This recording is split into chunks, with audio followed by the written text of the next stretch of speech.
Hello everyone, today I'm excited to share my process book, which documents my 13-week learning journey. It includes projects such as Pancake, Critical Cards, Category, Workshop, Online Archive Toy College, Mutual Evaluation, Zen Workshop, and my archive project. In the first week, we made pancakes and shared them with our classmates. This activity helped us quickly build connections and get to know each other better. It also served as a simulated client collaboration experience involving communication, understanding performances, and confirming details. The second week focused on creating critical cards. The task was to rethink the social significance of design through keywords. We extracted concepts like centralized control and extreme climate, give them new definitions, and organized them into categories such as culture, technology, and environment. This process taught me that design should actively respond to complex social issues. In the third week, we participated in category workshop, where we learned the LATSAGE classification, math, organizing information use location, alphabet, time, category, and hierarchy. We started with simple classification criteria for snakes, like size and type, and moved to more complex standards, such as can it fit in your pocket? This activity showed me that classification is not only a tool for organizing information, but also a way to reveal hidden relationships and convey different perspectives. It encouraged divergent thinking and creative approaches to problem solving. The fourth week involved analyzing online archives. I explored the Women's Audio Archive, focusing on its role in preserving marginalized histories. Additionally, I examined the glaze archive based on my ceramics background, identifying gaps from a user perspective. This helped me better understand the importance of archives in both functionality and storytelling.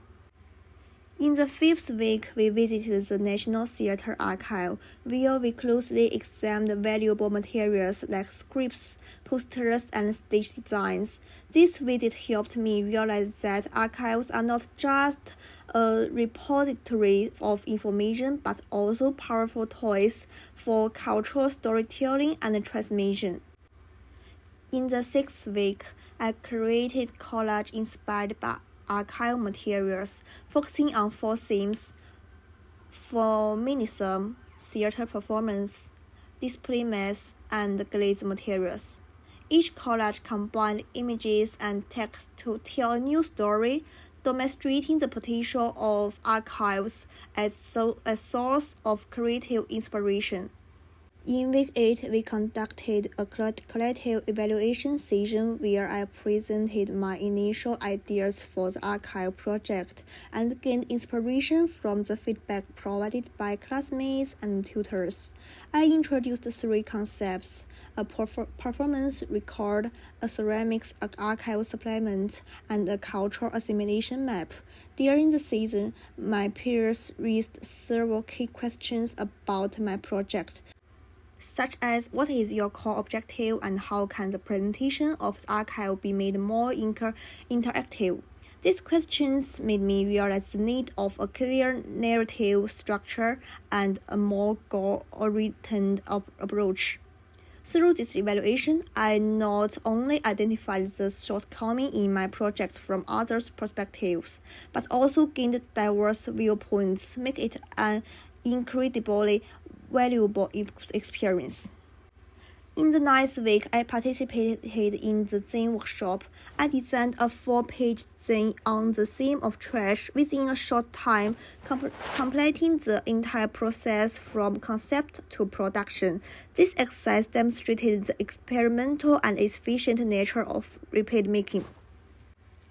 In the 10th week, I returned to my main theme and created a theme about glaze, covering shapes, colors, and material experiments.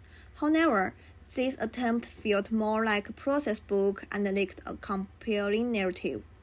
It was a failed attempt. I planned future interactions to include more materials and experiments, realizing that design is a process of continuous reflection, adjustment, and experimentation.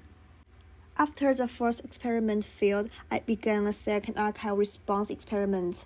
My goal was to transform the flat presentation of the archive into a multi-dimensional sensory experience through glaze experiments. I focused on exploring the color and the texture of the glaze.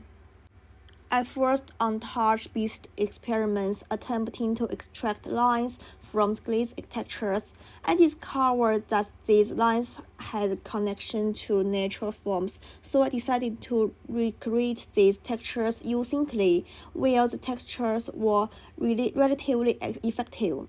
The sizes and shapes were too random, and the final result lacked a strong sense of dimensionality.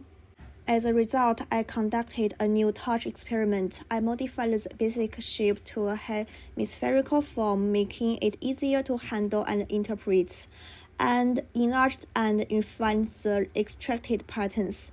This time, the tactile aspect improved significantly, with the forms becoming more specific and noticeably more three-dimensional. Next, I shifted my focus to visual aspect, moving from texture to the expression of color. I attempt to extract the primary colors of the glaze and use the visual forms to showcase its rich layers and depths. Initially, I used resin as a material, but its instability in shape, texture, and color made it difficult to achieve a satisfactory result. I then switched to modeling clay, which, due to its softness and moldability, was much better suited to representing color gradients and blends. As a clay material, it inherently echoes the essence of ceramic glaze. By mixing different color proportions multiple times, I successfully recreated the unique color of the glaze. Finally, I combined the results of the tactile and the visual experiments to create a piece responding to glaze archive. By integrating texture and colors, the final work allows the audience to engage more directly with unique qualities of glaze. Through this course, I realized that design is never a process. It evolves through continued experimentation, reflection, and refinement. Archives are not just a toy of preserving history, but a platform for creating new narratives. Design requires critical thinking and bold experimentation, with each failure paving the way to success. This process book not only documents my learning journey, but also marks my growth as a designer with a more critical and experimental approach. I will carry these experiments forward, continuing to engage in meaningful design dialogues with the world. Thank you.